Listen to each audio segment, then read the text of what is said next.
Sa mga huling araw, nagbalik na sa katawang tao ang Panginoong Hesus sa ikalawang pagkakataon at siya ang makapangyarihang Diyos.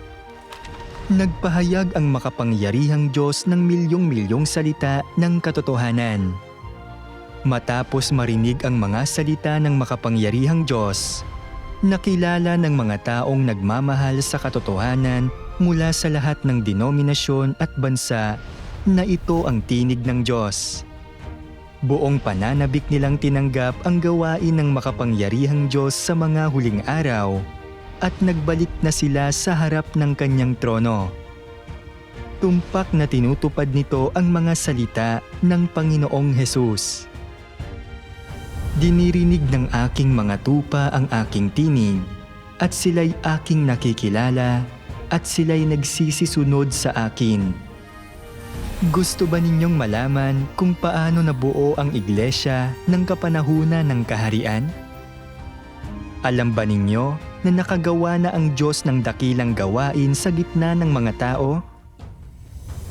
Gusto ba ninyong masaksihan ang dakilang paglaganap ng ebanghelyo ng kaharian? Gusto ba ninyong malaman kung paano na isa sa katuparan sa lupa ang kaharian ni Kristo? Gusto ba ninyong maging bahagi ng kaharian ni Kristo? Samahan ninyo kami sa online na sermong ito para malaman ang lahat ng misteryong ito. Makakatulong ito sa inyo na lalong makatiyak na ang makapangyarihang Diyos ay ang nagbalik na Panginoong Hesus. Ang aming libreng pag-aaral ng Biblia ay isinasagawa online araw-araw. Tuwing 2 p.m. at 7:30 p.m. Philippine Time, available sa lahat ng online platform, kabilang ang Facebook Messenger, YouTube at iba pa.